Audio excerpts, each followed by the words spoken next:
The huge alien ships came out of empty space like dark shadows against the stars. Commander Zexton stood on the bridge of his massive war vessel and looked at the small blue planet below. Earth looked so peaceful and quiet from up here. He had done this same thing 17 times before on 17 different worlds. Each time had been the same. Show up with big ships, make threats, watch the scared aliens surrender, take their world, move on to the next one. Earth would be no different. The Kethmori Empire had been conquering worlds for 300 years. They were good at it. They had the best ships, the best weapons, and the best battle plans. The humans down on that blue world didn't even have proper space travel yet. This would be easy. "Sir, we have scanned their planet," said Lieutenant Vexcall, reading from his screen. "They have about 7 billion beings. Their technology is very basic. No space military, no energy shields, no plasma weapons. They still use chemical rockets." Zexton nodded. "It was always the same. Weak species with old technology. Send the surrender message. Use their primitive radio waves. Give them 1 of their hours to respond." Down on Earth, President Lisa Martinez sat in the emergency meeting room, deep under the White House. The room was full of worried faces. Everyone had seen the massive ships that appeared in the sky. Everyone knew this was not a movie or a dream. This was real. "How many ships?" asked General Scott Taylor, the head of all Earth's military forces. 12 large ones, sir," said Captain Jake Morrison from the space station. His voice came through the speakers with a crackling sound. "Each one is about 2 miles long. They're just sitting there above our atmosphere, waiting." The alien message had come through every radio and television on Earth at the same time. The voice was cold and mechanical, speaking perfect English. "People of Earth, you will surrender. Now, your world belongs to the Kethmori Empire. You have 1 hour to respond. If you do not surrender, we will destroy your cities. Resistance is useless." President Martinez looked around the room. "Options?" "We don't have many," said General Taylor. "Our space defenses are almost nothing. The space station has some weapons, but nothing that could hurt ships that size. Our missiles might reach them, but we don't know if they would do any damage." "What about nuclear weapons?" asked someone. "We could try," said the general, "but getting them up there would be hard, and we don't know if their shields can stop them." Dr. Helen Brooks, the scientist who studied alien life, spoke up. "We need to understand what we're dealing with. These beings obviously think we're weak. They've probably done this before on other worlds. They expect us to give up without a fight." President Martinez stood up. "Well, they don't know humans very well, do they?" The hour was almost up. On every news channel, people watched the countdown. In homes and offices and schools, humans waited to see what would happen. Some people were scared, some were angry, but most were just determined.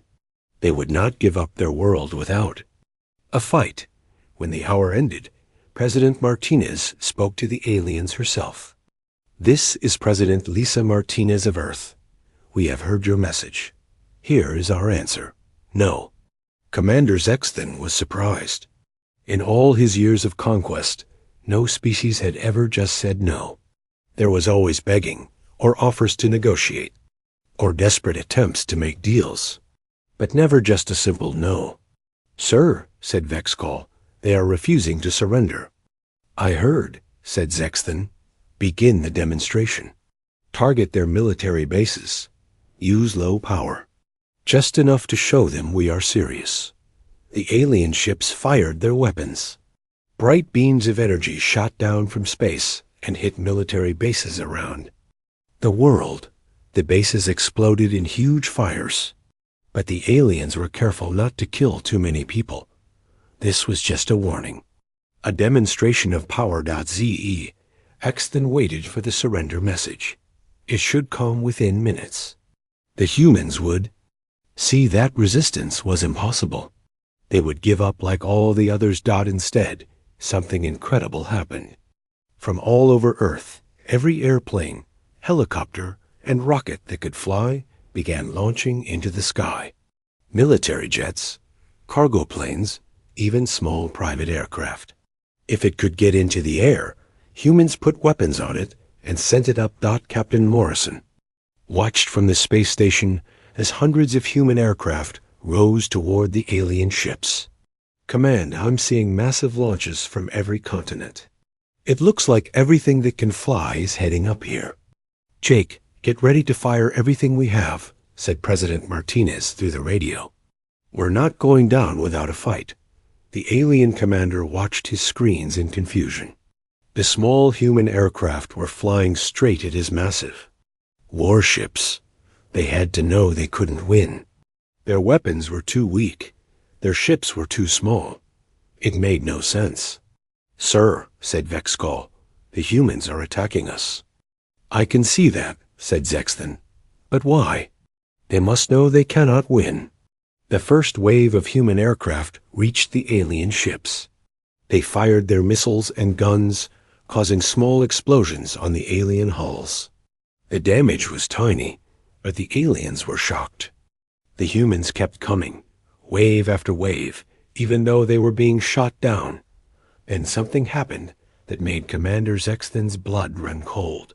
Some of the human pilots, when their weapons ran out, flew their aircraft directly into the alien ships. They crashed into the hulls on purpose, killing themselves to cause damage. They're ramming us, shouted Vexcall. The humans are ramming our ships. Zexton had never seen anything like it. In all his battles, no species had ever used suicide attacks as a normal battle tactic. It was terrifying. How do you fight an enemy that doesn't care if they die? More human aircraft kept coming. The aliens shot them down, but more kept coming. The humans seemed to have unlimited numbers of pilots willing to die fighting. It was like fighting a swarm of angry insects that would never stop attacking. Sir, said Vexcall, we're getting reports from all ships. The humans are attacking everywhere. They're not just using aircraft. They're shooting at us with everything. They have ground missiles, ship weapons, even handheld rockets. Commander Zexton looked at the planet below.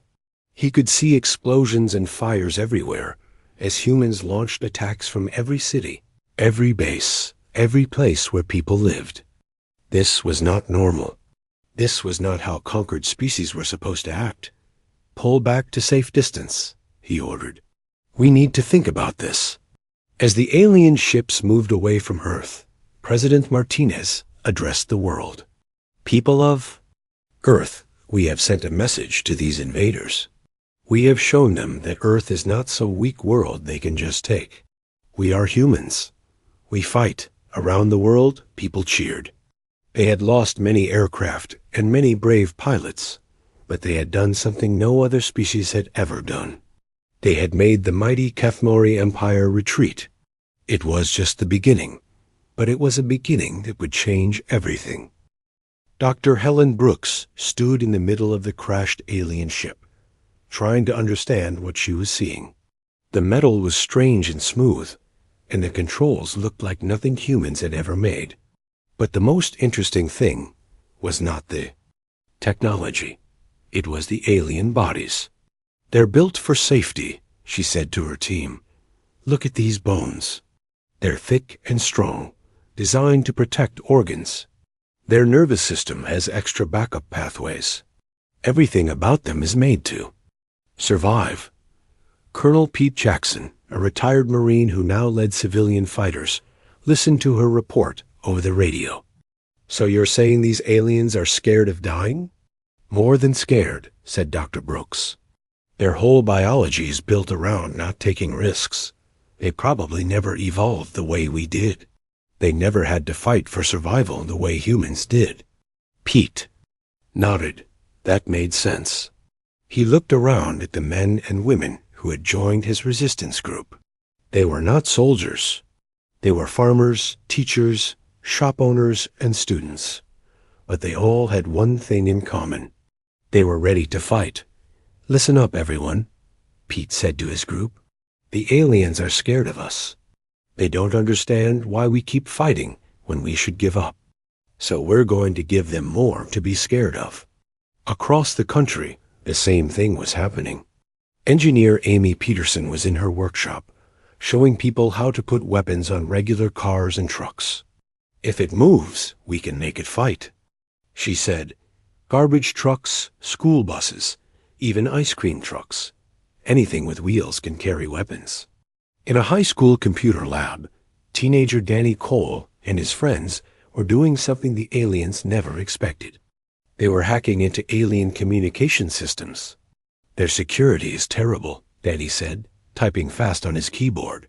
"They never had to worry about anyone fighting back, so they never learned to protect their computers." "What can we do?" "With it?" asked his friend Lisa Park. "Everything," said Danny with a grin. "We can listen to their messages, change their orders, even make their own computers attack them." The alien fleet was having problems. Commander Zexton had expected to be done with Earth by now. Instead, his ships were still fighting, and the humans were getting stronger every day. "Sir," said Lieutenant Vexcall, "we're getting reports from the ground forces. The humans are not fighting like a normal army. Every single person is fighting. Children, old people, even the sick and wounded are attacking us." Zexton looked at the reports. It was true. On every continent, in every city, humans were fighting. They were using everything as weapons. Kitchen knives, farm tools, even rocks and sticks. Nothing was too small or too weak to be used in battle. "This is impossible," he said. "A species cannot function this way. They should have leaders who surrender to save their people. They should have civilians who run away from danger. This is not how intelligent beings behave." But the humans were not behaving like any species the Kethmori had ever seen. When the aliens attacked a hospital, the doctors and nurses fought back while still treating patients. When they attacked a school, the teachers formed battle lines to protect their students, then taught the students how to fight. Farmer Bill Evans was a good example. He was 65 years old and had never been in the military. But when alien ships landed near his farm, he got in his old crop-dusting airplane and attacked them. He flew right into their formation, shooting at them with hunting rifles tied to his plane. "This is Bill Evans," he said on the radio as he flew. "I'm a corn farmer from Iowa, and nobody is taking my farm." He crashed his plane into an alien transport, destroying it and himself. The aliens were shocked. Why would a farmer, someone who had nothing to do with the military, sacrifice his life to fight them? It made no sense. Nurse Katie Sullivan was another example. She worked at City General Hospital, taking care of sick people. When the aliens attacked her hospital, she organized the other nurses to fight back. They used medical supplies to make explosives and set traps in the hallways. "We're not just nurses," she told her team. "We're humans. And humans protect what matters to them." The aliens found that every human building was a fortress.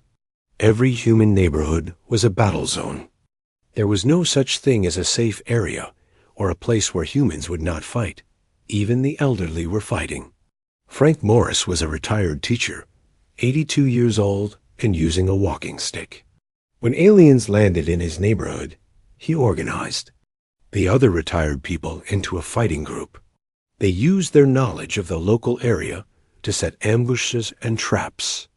"I've been teaching history for 50 years, Frank said as he showed others how to make simple bombs. "I know how people fight for their freedom, and I'm not too old to fight for mine." The aliens were learning that humans had a strange way of thinking. When most species were attacked, they either ran away or gave up, but humans did something different. They came together and fought harder. Dr. Brooks was beginning to understand why. "We're pack animals," she explained in a radio broadcast that went to resistance groups around the world. When we're threatened, we don't run away from each other. We run toward each other. We protect our pack. But we're also individuals, she continued. Each human can make their own decisions about how to fight. We don't need orders from a central command. We can think for ourselves and adapt to any situation. This was exactly what the aliens were seeing.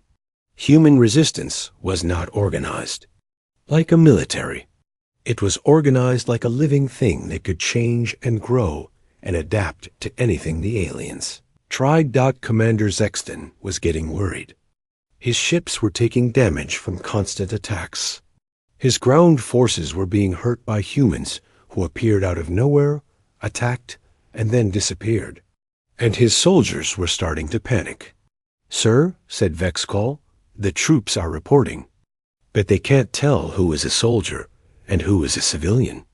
The humans all fight the same way. A child with a rock is just as dangerous as a soldier with a gun, because they both keep attacking until they're dead." "That's impossible," said Zexton. "Children don't fight in wars. Civilians don't attack military forces. There are rules about these things." "The humans don't seem to know about the rules, sir," said Vexcall. The truth was that humans did know about the rules of war. They just didn't care. This was their planet, their home, their family. There were no rules when someone was trying to take everything you loved. Captain Morrison, still fighting from the space station, watched as more human spacecraft launched toward the alien fleet. These were not military ships. They were cargo. Haulers, research vessels, even tourist shuttles. But they all had weapons now, and they all had human crews ready to fight. "Command, I'm seeing civilian vessels approaching the alien fleet," he reported. "Looks like the Peterson Construction Company converted their space tug into a weapons platform." "Copy that, Jake," said President Martinez. "Every ship that can fly is joining the fight. We're not leaving this to just the military." The aliens watched in horror as humans used everything they had as weapons. Cargo ships became missile platforms. Research vessels became spy ships. Even the small spacecraft that humans used to visit the moon were now carrying bombs and guns. Lieutenant Vexcall was starting to understand something terrifying. "Sir, I think we made a mistake. We thought we were fighting an army. But we're not fighting an army. We're fighting an entire species." Commander Zexton was beginning to realize the same thing. Every human was a soldier. Every human building was a fortress. Every human vehicle was a weapon. They were not fighting the human military. They were fighting humanity itself, and humanity was winning. Commander Zexton stood in his science lab, looking at the screens that showed human behavior. His best scientists had been studying the humans for weeks, trying to understand what made them so different from every other species the Kethmori had conquered. "Show me the analysis," he said to his chief scientist, Dr. Kilvath. "Sir, what we found is very disturbing," said Dr. Kilvath. "Humans are not like other species. Most intelligent beings have a strong survival instinct. When they face danger, they run away or hide. But humans do the opposite. When they face danger, they attack." Zexton looked at the video footage from the battles. Humans were doing things that seemed impossible. When their weapons broke, they used their hands. When they were wounded, they kept fighting. When they were dying, they used their last breath to hurt the enemy. "This is not normal behavior," he said. "No species should act this way. It goes against every rule of survival." "That's what we thought too," said Dr. Kilvath. "But we studied their history. Humans evolved on a very dangerous world. They had to fight everything to survive. Big animals, small animals, diseases, weather, even other humans. They never had a time when they were safe. So they never learned to give up," said Zexton. "Worse than that, sir. They learned that fighting Together makes them stronger. When humans are threatened, they don't run away from each other. They move closer together. They share their strength. They become more dangerous when they're scared. Down on Earth, Dr. Helen Brooks was learning the same thing about the aliens. She had been studying the crashed ships and the alien bodies. What she found was very useful. They're cowards, she said to General Taylor in their daily briefing. Not just scared, but biologically built to be cowards. Their brains have huge sections devoted to avoiding danger. They probably never fight unless they know they can win easily. How do we use that? Asked the general. We make them think they can't win, said Dr. Brooks. We make them afraid of us. We show them that fighting humans is too dangerous, even for them. She had an idea. Captain Morrison was planning another attack on the alien command ship. But instead of trying to destroy it, they would do something else. They would scare it. Jake, I need you to plant something on their ship, she said over the radio. It's not a bomb. It's a computer virus. But not the kind that destroys their computers. The kind that shows them things. Steve Chun, a computer programmer who had been working with the Resistance, had created something special. It was a virus that would take over the alien communication system and flood it with videos of human behavior. Not just battle footage, but everything that made humans terrifying to a species that valued safety above all else. I've got videos of extreme sports, Steve said as he worked on the virus. Humans jumping out of airplanes for fun. Humans climbing mountains that could kill them. Humans racing cars at deadly speeds just for entertainment. I've got footage of human children playing war games, said Danny Cole, the teenager who had been hacking alien systems. Kids pretending to fight and die and having fun doing it. And I've got medical footage, said Dr. Brooks. Humans continuing to function with injuries that would kill most species. Humans donating their own blood to save others. Humans working even when they're sick or hurt. The virus was ready. Captain Morrison took a small team in a stealth ship and approached the alien command vessel. They didn't attack it. They just got close enough to plant the virus in the alien computer system. Package delivered, Morrison reported. The virus is uploading now. Across the alien fleet, something incredible happened. Every screen, every communication device, every computer system began showing the same thing. Videos of humans doing impossible things. Commander Sexton watched his screen in horror. He saw human soldiers continuing to fight after being shot multiple times. He saw human civilians running toward explosions to save others. He saw human children playing games that simulated warfare and death. Turn it off, he ordered. We can't, sir, said Vexcall. The virus is in everything. It's showing these images on every ship in the fleet. The videos got worse. Humans doing extreme sports that could kill them, just for fun. Humans volunteering for dangerous jobs that no sane being would take. Humans celebrating violence in their entertainment, their sports, their games. But the most terrifying videos were the ones that showed human kindness. Humans risking their lives to save strangers. Humans sharing their food with enemies. Humans adopting children from other species and treating them as their own. They're insane, whispered Dr. Kilvoth. They have no survival instinct at all. They treat death like a game. They treat strangers like family. They treat enemies like friends. How can we fight beings who don't follow any logical rules? The virus was having the exact effect Dr. Brooks had hoped for. All across the alien fleet, Kethmori soldiers were watching the videos and becoming afraid. Not afraid of human weapons or human ships, but afraid of human minds. Lieutenant Vexcall watched a video of a human grandmother teaching her grandchildren how to fight. The old woman was showing them how to use kitchen knives as weapons, how to make explosives from household items, how to set traps and ambushes.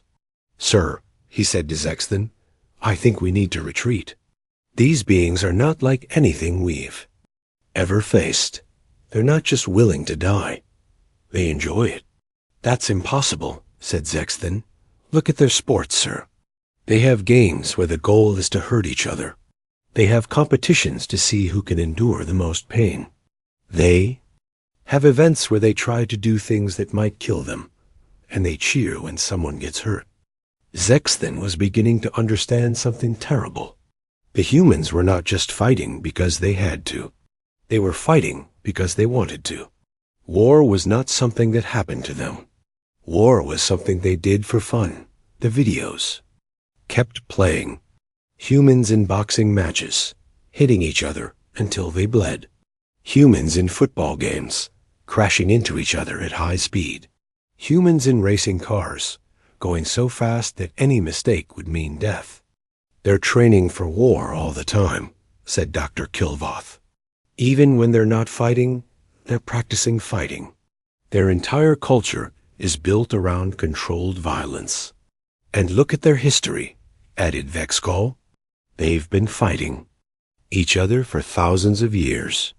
They've had hundreds of wars. They've invented thousands of different ways to kill. They're not just good at fighting. They're experts at it. The alien fleet was in chaos. Soldiers were refusing to fight. Officers were requesting transfers away from Earth.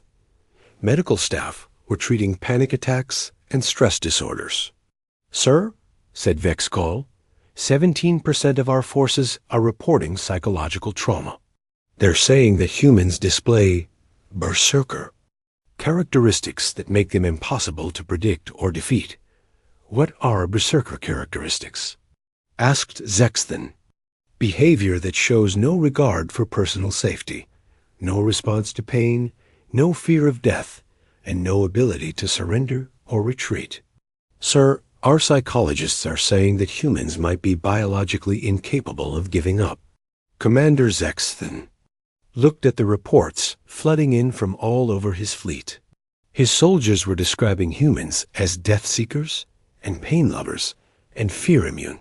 They were requesting new orders, new strategies, new ways to fight an enemy that didn't fight, like any enemy should. Sir, said Dr. Kilvoth, I have a recommendation. We should classify Earth as a berserker world and add it to the list of planets that are too dangerous to conquer. We've never done that before, said Zexton. We've never met a species like this before, said Dr. Kilvoth. Sir, I think we need to accept that some worlds cannot be conquered. Some species cannot be defeated. Some fights are not worth fighting. Zexton looked at the blue planet below. It looked so peaceful from space, but he knew now that it was not peaceful at all. It was full of beings who treated war like a game, who treated death like a friend, who treated their enemies like practice. Targets, prepare the fleet for withdrawal, he ordered. We're leaving. Sir, are we surrendering? Asked Vexcall. We're not surrendering, said Zexton. We're learning. And what we've learned is that there are some nests you should never poke, some swarms you should never disturb, some fights you should never start, because you can't win, sir.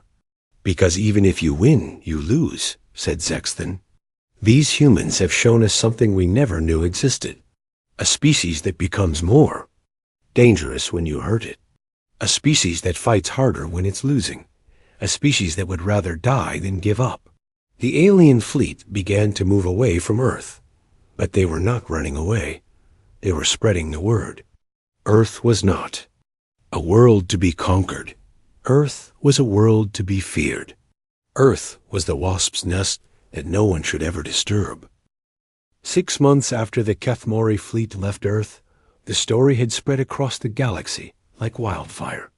In every alien port, on every trade ship, in every diplomatic meeting, beings were talking about the humans who had done the impossible. Alien. Anthropologist Kelphus sat in her research station, reading the reports that kept coming in. She was a scientist who studied different species, and she had never seen anything like what happened at Earth. The humans refused to surrender, she said to her research partner, Melkoth. But that's not the interesting part. The interesting part is what they did next. She played the recorded messages from the Kethmori fleet. Commander Zexton's voice was shaking as he described the battle. They used suicide attacks as a normal strategy, not as a last resort, not as a desperate measure, as their first choice. That's impossible, said Melkoth. No species does that. Suicide attacks only happen when there's no other option. That's what we thought, said Kelthus. But look at the evidence. The humans have been using these tactics for thousands of years. They have words for it in their languages. They have medals and honors for soldiers who die in battle. They teach their children stories about heroes who sacrifice themselves. She pulled up more files. Look at this. They have something called extreme sports. These are activities that serve no purpose except to risk death for entertainment. They jump off mountains with pieces of cloth to slow them down. They race vehicles at speeds that could kill them. They climb rocks and mountains that could fall and crush them. Why would they do that? Asked Melkoth. Because they enjoy it, said Kelthus. They find danger exciting. They find risk fun. They find the possibility of death entertaining. The report was spreading through the galaxy's communication networks. Every species was reading it. Every government was studying it. Every military was trying to understand what it meant. The Vorthan merchants were the first to share their own experiences with humans. Captain Veltar had tried to make a trade deal with human merchants a few months ago. He thought it would be easy. Humans were new to space trade, so they would probably accept whatever deal he offered. I was wrong, he told other merchants at the trade station. I offered them a bad deal, thinking they would take it because they were desperate. Instead, they told me they would rather fight me than accept unfair terms. They threatened to fight. You over a trade deal? Asked another merchant. Not just threatened, said Veltar. They actually started loading weapons onto their cargo ships. They were going to attack my trade fleet over the price of grain shipments. I had to give them a fair deal just to avoid a battle. The story spread among merchants. Humans were not just willing to fight for their planet. They were willing to fight for fair treatment, for respect, for the right to make their own choices. The Zaloki explorers had their own story. They had discovered what they thought was an abandoned human research station on the edge of the solar system. When they tried to claim it, they found out it was not abandoned at all. The humans had weapons hidden everywhere, reported explorer Zekalon. The research station was also a military base. The scientists were also soldiers. When we tried to take the station, they fought us with experimental weapons we had never seen before. How many humans were on the station? Asked the Zaloki command. 12, said Zekalon. 12 humans held off our entire exploration fleet.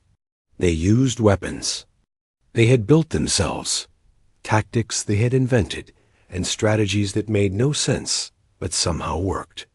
The Zaloki had retreated, but not before learning something important. Humans did not just fight with military weapons. They fought with everything they could build, steal, or invent. They turned science into warfare, research into battle, and exploration into conquest. The Grim Federation had the most disturbing report of all.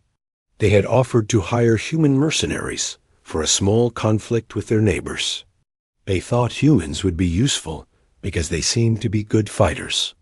We asked for volunteers for a dangerous mission, reported General Krimgok. We expected maybe a few dozen desperate humans to sign up. Instead, we got 10,000 applications in the first day. 10,000? Asked the Federation Council. And they were not desperate, said Krimgok. They were excited. They were asking questions about how dangerous the mission was, how likely they were to die, how much fighting they would get to do. They were disappointed when we told them it would probably be a short, easy victory. The Federation had hired a company of human mercenaries, and sent them to the conflict zone. The war was supposed to last months. The humans ended it in 3 days. They didn't just fight the enemy, said Krimgok. They terrorized them. The enemy. Forces surrendered after seeing what humans do in battle. They said they would rather give up than fight beings who enjoyed killing too much. All across the galaxy, alien species were learning the same lesson. Humans were not just good at fighting. They were too good at fighting. They were so good at fighting that they made war look like fun. President Martinez was reading the reports that Ambassador Tony Wright was sending back from his meetings with alien governments. Tony was Earth's first interstellar diplomat, and he was learning that Earth's reputation was growing faster than anyone had expected. The Kethmori have officially classified Earth as a berserker world, Tony reported. That's a designation they use for planets that are too dangerous to attack. We're the first species to ever receive that classification. What does that mean for us? Asked President Martinez. It means that most alien species are afraid of us, said Tony. They think we're all crazy warriors who live for battle. They think Earth is a planet full of beings who would rather die than surrender. Are they wrong? Asked General Taylor. No, said Tony. They're absolutely right. That's the problem. The classification was spreading through alien databases. Earth was marked as a berserker world, inhabited by a warrior species that displayed extreme aggression and total resistance to psychological warfare. Other species were adding their own warnings. The Vorthan marked humans as unfit for standard trade practices because they would fight rather than accept unfair deals. The Zaloki marked humans as extreme risk because they turned everything into weapons. The Grimm marked humans as excessive combat capability because they enjoyed fighting too much. Dr. Helen Brooks was studying the reports with interest. We're becoming a legend, she said to her research team. Not just on Earth, but across the galaxy. We're the species that no one wants to fight. Is that good or bad? Asked one of her assistants. It's both, said Dr. Brooks. It's good because no one will attack us. It's bad because no one will trust us either. The problem was that humans were getting a reputation for being too violent, too aggressive, too willing to fight. Peaceful species were avoiding contact with Earth. Diplomatic species were refusing to negotiate with humans. Even criminal organizations were staying away from human space. We've become the galactic equivalent of a wasp's nest, said Dr. Brooks. Everyone knows that if you bother us, we'll swarm you and sting you until you die. So they leave us alone. But some species were not staying away. The more dangerous aliens, the ones who were used to fighting, were becoming interested in humans. They wanted to test themselves against the species that had defeated the Kethmori. We're getting challenges, reported Tony Wright. Alien warriors who want to fight humans just to prove they can. Mercenary groups who want to hire us for impossible missions. Even some governments that want to use us as weapons against their enemies. President Martinez was beginning to understand what Earth had become. They were not just another species in the galaxy. They were the species that everyone was afraid of. They were the warriors that no one wanted to fight, but everyone wanted to hire. We need to be careful, she said to her advisors. We've scared the galaxy so much that they think we're monsters. We need to show them that we're not just good at fighting. We're good at other things too. But it was too late. The reputation had already spread. Across the galaxy, in every language, on every world, beings were telling the same story. Earth was the planet where the warriors lived. Earth was the world that no one should ever attack. Earth was the wasp's nest that would swarm and sting anyone who disturbed it. The humans had wanted to defend their world. Instead, they had become the most feared species in the galaxy. They had won the war, but they had also won something else. They had won a reputation that would follow them. Forever. Earth was no longer just a planet. Earth was a warning. 5 years had passed since the Kethmori fleet fled from Earth. The galaxy was a very different place now. Earth had gone from being an unknown world to being the most famous planet in known space. But not for the reasons anyone had expected. Captain Lisa Park stood on the bridge of the Yellowjacket, humanity's first real interstellar warship. She was only 25 years old, but she had already become a legend across the galaxy. Not because she was the best fighter, but because she was human. And being human meant something now. "Captain, we're getting another request," said her pilot, Rick Santos. "The RT government wants to hire us to protect their colony worlds from raiders." "That's the third offer this week," said engineer Julie Adams from her station. "Everyone wants human protection now." Lisa looked at the message on her screen. The RT were offering a huge amount of money for just one human ship to patrol their space. A year ago, they would not even talk to humans. Now they were begging for human help. "Why do they all want us?" asked Rick. "Because we're scary," said Julie. "And everyone knows it." She was right. The galaxy had split into two groups. Species that were afraid of humans and stayed away from Earth, and species that wanted human protection and paid huge amounts for it. The Kethmari Empire had collapsed completely, not because humans had destroyed them, but because they had destroyed themselves. After the defeat at Earth, their military had lost all confidence. Their soldiers refused to fight. Their officers resigned. Their government fell apart. Former Commander Zexton was now a civilian researcher living on a quiet world far from Earth. He spent his time writing books about what had happened. His most famous book was called The Wasp's Nest Phenomenon: How Earth Redefined Galactic Warfare. "The humans taught us something we never knew," he wrote in his book. "We thought that superior technology and overwhelming force could defeat any enemy. But the humans showed us that willpower and determination are more powerful than any weapon." The book was required reading in every military academy in the galaxy. Not because it taught aliens how to fight humans, but because it taught them why they should never try. Dr. Helen Brooks was now the head of the Xenopsychology Institute on Earth. She worked with a team of scientists to understand why humans were so different from other species. Her research partner, Dr. Kevin Turner, specialized in understanding alien fear responses. "We figured out why the aliens are so afraid of us," Dr. Brooks said in her latest report. "It's not just because we fight well. It's because we fight differently than anyone else." She explained her research to President Martinez, who is now in her third term. Most species evolved on worlds where cooperation meant survival. They learned to work together and avoid conflict. But Earth was different. Earth was so dangerous that cooperation meant war. We had to fight everything to survive. "So we're biologically programmed to be warriors?" asked the president. "More than that," said Dr. Brooks. "We're programmed to be pack warriors. We fight as individuals, but we fight for the group. We're willing to die for strangers, willing to sacrifice ourselves for people we've never met. That's terrifying to species that only care about their own survival." Colonel Mary Johnson, who had become Earth's top military strategist, added her own analysis. "The aliens understand individual courage.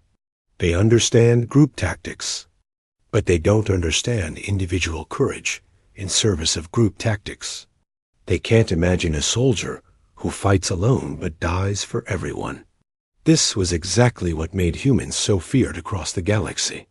Other species had brave individuals and strong armies, but only humans had individuals who were brave for their army, soldiers who fought alone but never fought for themselves.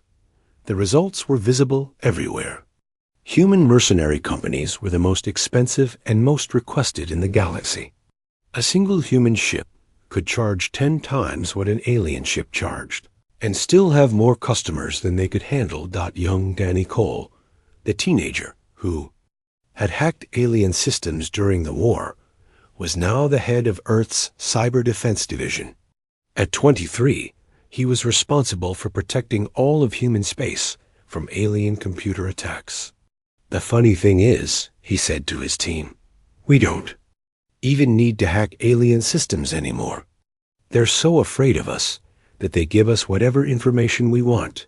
It was true. Alien governments were sharing intelligence with Earth, not because they trusted humans, but because they were afraid of what humans might do if they felt betrayed or lied to. The RT had become humanity's closest allies. They were a peaceful species that had been bullied by aggressive neighbors for centuries. When they heard about Earth's reputation, they had immediately sent diplomats to make an alliance. "We offer trade, technology, and friendship," their ambassador had said. "In return, we ask only that you help us defend our worlds." It was a good deal. The RT gave humans access to advanced technology and knowledge about the galaxy. In return, humans provided protection that no other species could match. "It's simple," explained Ambassador Tony Wright, who had become Earth's most important diplomat. "The RT are smart and peaceful. We're strong and scary. Together, we're both smart and scary, which is the best combination in the galaxy." Other peaceful species had joined the alliance. The gentle Velturi, who were master engineers. The wise Karthik, who were brilliant scientists. The artistic Fendali, who created beautiful things.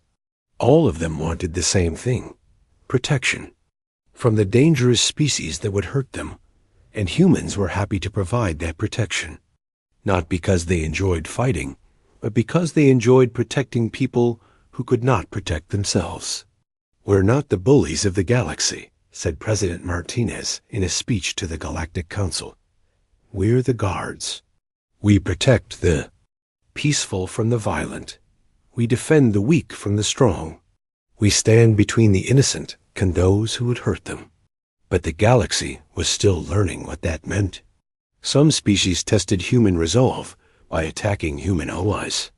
They learned quickly that this was a mistake. When raiders attacked an RT colony, Captain Lisa Park and the Yellow Jacket responded. The battle lasted 15 minutes. The raiders surrendered and begged for mercy. Word spread quickly. Attacking human allies was just as dangerous as attacking humans directly. "We don't just protect our friends," Lisa had told the captured raiders. "We are our friends. When you hurt them, you hurt us. And when you hurt us, we hurt back." A message was clear across the galaxy. Humans had created something new. A protective alliance where the strong defended the weak not for profit, but for principle. Former farmer Bill Evans had become a symbol of this new alliance. His sacrifice during the war was remembered not just on Earth, but on every world that humans protected. Alien children learned his story. Alien soldiers studied his tactics. Alien leaders quoted his final words. "I'm a corn farmer from Iowa, and nobody is taking my farm." The words had become famous across the galaxy, but their meaning had grown. To aliens, they meant, "I'm a human being, and nobody is taking what I protect." Dr. Brooks published her final report on human psychology 5 years after the war. "Humans are unique in the galaxy," she wrote, "not because we're the strongest or the smartest or the most advanced. We're unique because we're willing to fight for others the same way we fight for ourselves. Other species fight for territory, for resources, for survival. Humans fight for ideas. We fight for freedom, for justice, for the right of others to exist in peace.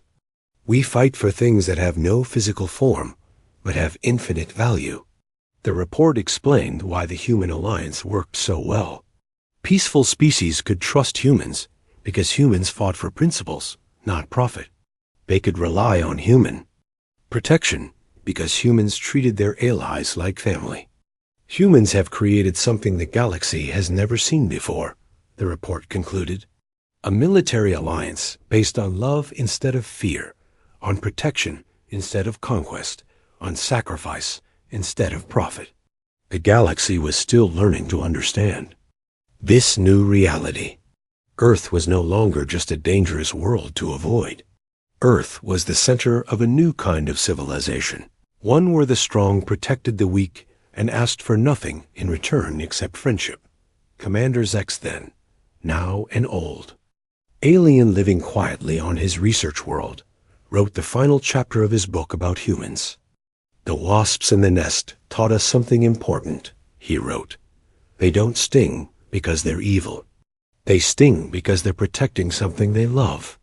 And that makes all the difference. The galaxy is safer now, he continued. Not because there's no more war, but because war now has rules. The strong cannot simply take from the weak, because the humans will stop them. The violent cannot simply hurt the peaceful, because the humans will fight back. We thought the humans were monsters because they fought so hard. We were wrong. The humans are guardians. They fight hard because they guard so well. And the galaxy is better for having them in it. From her ship bridge, Captain Lisa Park looked out at the stars and smiled. Earth was no longer alone in the galaxy. They had friends now, allies who trusted them, and worlds that they protected. They had become exactly what they had always been, protectors of their family dot. The only difference was that now their family included the entire galaxy.